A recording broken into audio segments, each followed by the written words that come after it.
Okay, so what we're going to look at in this lesson is the equality of complex numbers. So this is a rule that we have here. So if, let's say, complex number 1 is equal to complex number 2, then the real parts are going to be equal to each other and the imaginary parts are going to be equal to each other. That's basically what it means in words. So for example, a plus bi, this a stands for the real part, and then this bi stands for the imaginary part, and then this is your other complex number. So again, this c stands for the real part, and this di stands for the imaginary part. Now what's important in this is that, so for example, it's the real number is equal of the first complex number is equal to the real number of the second complex number. And then what's really important here as well is that the coefficient, or the number that's in front of the I of the imaginary number of the first complex number, is equal to the coefficient, or the number in front of the I of the second complex number. So that's really important. So if we have a look at this example here, so if 5 minus I, so this is complex number 1, is equal to x plus 5 minus 2yi, which is complex number 2. Find the values of x and y.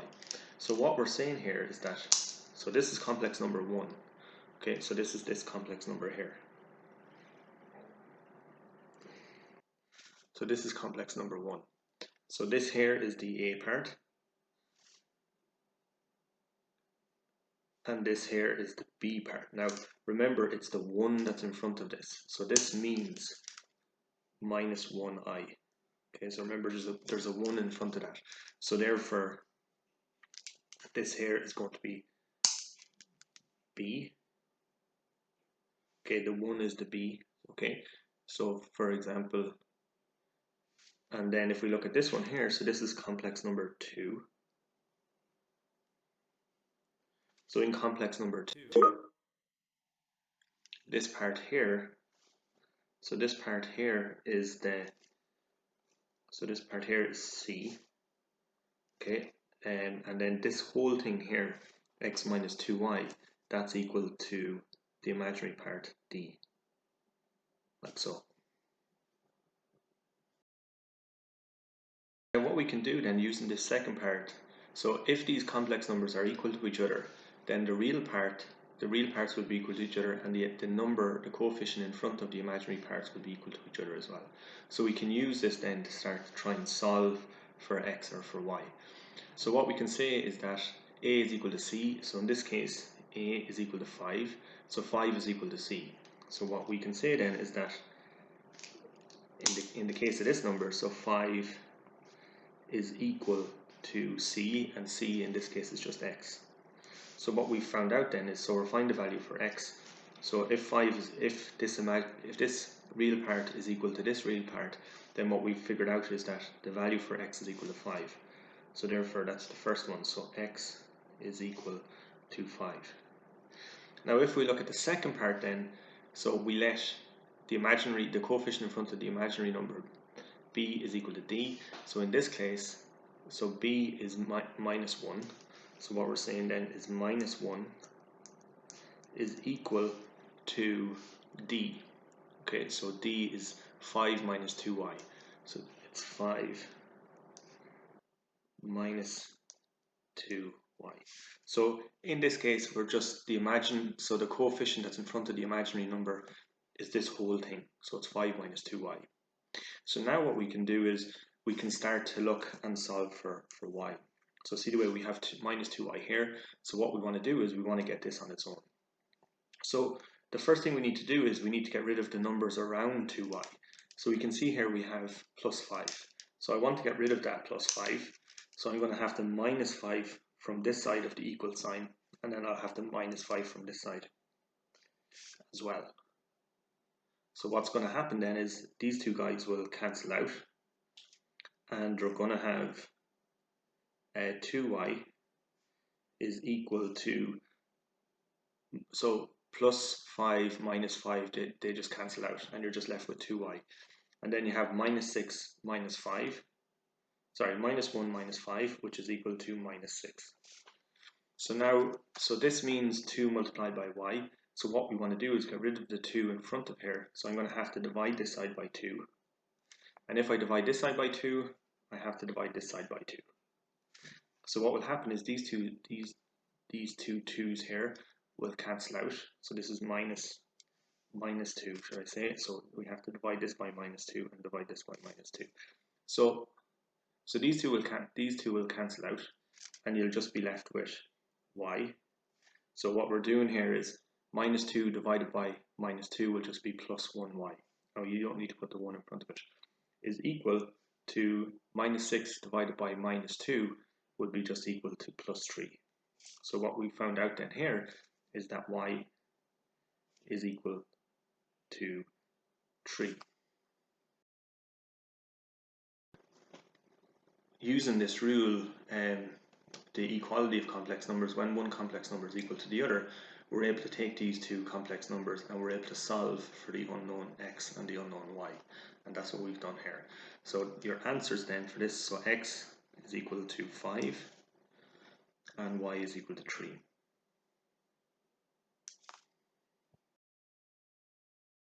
Okay, so let's have a look at this question here. So it's a little bit more involved, but nonetheless it's similar to what we've done in the first one. So basically you have, so this complex number here is equal to this complex number here. And you're being asked to find the values for a and b. So instead of x and y, we're just using the letters a and the letters b. So the first thing that you want to do is you want to, so if we have a look at this one here, so we want to arrange it in the form of a plus bi. So we want to, first of all, get rid of these brackets. So we have to multiply a by 2 and a by I. So what will that become? So a by 2 will just give me 2a, and a multiplied by I will give me plus ai.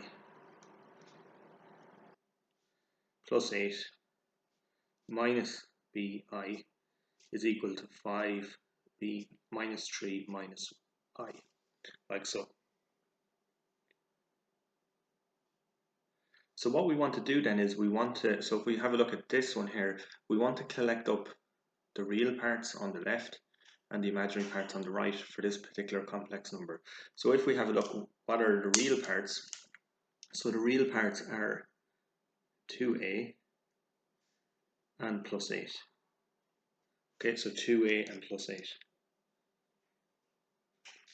And then the imaginary parts then are these guys here, which is ai and minus bi. So we want to collect these up. So we have it in the form a plus bi, or the standard form for a complex number. So this here will become, so we've 2a plus 8, so 2a plus 8. Okay, so that's, and we can just put it in brackets just to make it a bit easier. So this here is the real part. And then we have, so we've ai minus bi. ai minus bi. So we can just put it as plus I times a minus b. Okay, so that's that first complex number here. So we've got rid of the brackets, and we've gathered up the real parts and the imaginary parts, and then we have it in this standard form: 2a plus 8 plus I times a minus b. So again, we're just, so we can see here that we've this ai and this minus bi. I is common to both, so we can put it outside the bracket, and then we can multiply by a minus b. Okay, so that's, so this is complex number 1. So this is the real part, and then this is the imaginary part. And now what we want to do is look at this one here, and we want to do exactly the same thing. So what's this one going to be equal to? So the real part is going to be 5b minus 3, so we can just put that inside brackets. So 5b minus 3. Okay, that's the real part. And the imaginary part then will be plus I multiplied by minus 1. So we can see here, another way that we can write minus I is just plus I multiplied by minus 1. So what we can do then is, in order to solve for A and to solve for B, what we can actually do is we can make the real parts equal to the real parts and the imaginary parts equal to the imaginary parts. So what would that look like? So this is, so this real part here, 2a plus 8, will be equal to this real part here, which is 5b minus 3. So let's first of all look at that one first. Okay, so we can equate this part to this part. So we can say that 2a plus 8 is equal to 5b minus 3. So we can equate. What we can do now is we can tidy this up a little bit. So we want to get 2a minus 5b and then is equal to a number. Okay, so we can make it into an equation. So if we bring the 5 over here, so this if we just rearrange this a little bit, this is going to be 2a minus 5b. 2a minus 5b is equal to, so and if we minus 8 from this side, we have to minus 8 from this side. This will give us minus 11. Okay, so that's the real parts. Okay, so remember, so this real part is equal to this real part. So we can make them equal to each other, and then we can rearrange them into an equation that looks like this.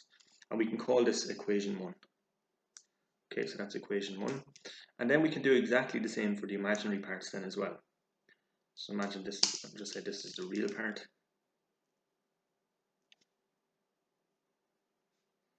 And then we can do exactly the same for the imaginary part then as well. So what do we have? So remember, you're only using the number that's in front of the I on either side. So we have a minus b is equal to minus, a minus b is equal to minus 1. So this is the imaginary part.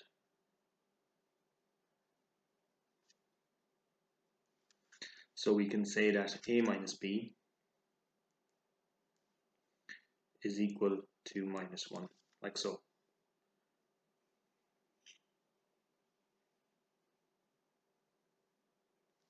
And what we can do is we can call this equation 2. Now, because we have two unknowns, so we've a and b is unknown in this equation, and a minus b is unknown in this equation. But we know that the two of these are equal, the two imaginary numbers are equal to each other. What we can do is, when you have two unknowns like this, we can turn this into a simultaneous equation, and then we can start to solve for a and b. We can write them like this, so we can do a simultaneous equation. So if we take equation 1, so we can write equation 1, and then we can write equation 2. So equation 1 is this one here. So it's 2a minus 5b is equal to minus 11. So that's equation 1. And then we can take equation 2, a minus b is equal to minus 1, like so. So what we have now is we have two equations, and what we can start to do is we can start to get rid of one of the unknowns, and we can solve for the other. And it's what's known as a simultaneous equation. So what we have to do is we want to pick, so we can pick, let's say, the unknown, the a variable, and we can choose to get rid of it. So what I have to do is, so basically I can multiply this bottom equation by a number so that these two are the same, and then what we do is we subtract them from each other. We subtract the top from the bottom. So what I need to do is I need to multiply this whole equation here by 2. So I can multiply this by 2, and what that will do is it will rearrange the equation. So, and we can rewrite them over here. So equation 1 and equation 2. So equation 1 isn't going to change, so it's just going to stay as 2a minus 5b is equal to minus 11. Now this one here, equation 2, I'm going to multiply each term by 2. So 2 multiplied by a gives me 2a. 2 multiplied by minus b gives me minus 2b. Okay, and then 2 multiplied by minus 1 gives me minus 2, like so. And then what I want to do is I want to subtract these two from each other. So I have to subtract them from each other. So if we take, so we have 11 minus 2, So when you have something like that, so let's say, so when you have, so for example, 11 minus, so this is the minus 2, so that's what it looks like. This here is what's called a double negative, and that this actually, it changes this number to a positive. So this becomes 11 plus 2, which is equal, sorry, minus 11, should I say? Minus 11 plus 2 is equal to minus 9. So this here, so minus 11 minus 2 becomes minus 9. We have minus 5b minus 2. So remember, that will change this sign to a positive.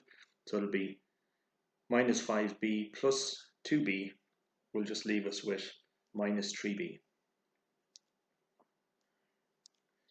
And then we have this one, so plus 2a minus plus 2a. That's just, they're just going to cancel out. So we're going to be left with minus 3b is equal, minus 3b is equal to minus 9. And then what I can do here is I can solve then. I can solve for b. So if minus 3b is equal to minus 9, then in order to get b on its own, so this is minus 3 multiplied by b, I can divide this side by minus 3. And then I can divide this side by minus 3 as well. So these two will cancel out, or they'll just, so minus 3 divided by minus 3 just gives me plus 1. So this just turns out as b is equal to, so minus 9 divided by minus 3 will give me plus 3. So b is equal to 3. So we managed to solve for b. So now what I need to do is I need to find out what a is. So what I can do is I can take equation 2, which is just a minus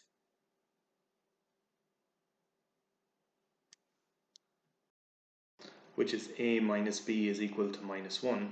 So I can take this equation 2 and I can bring it down here. So equation 2.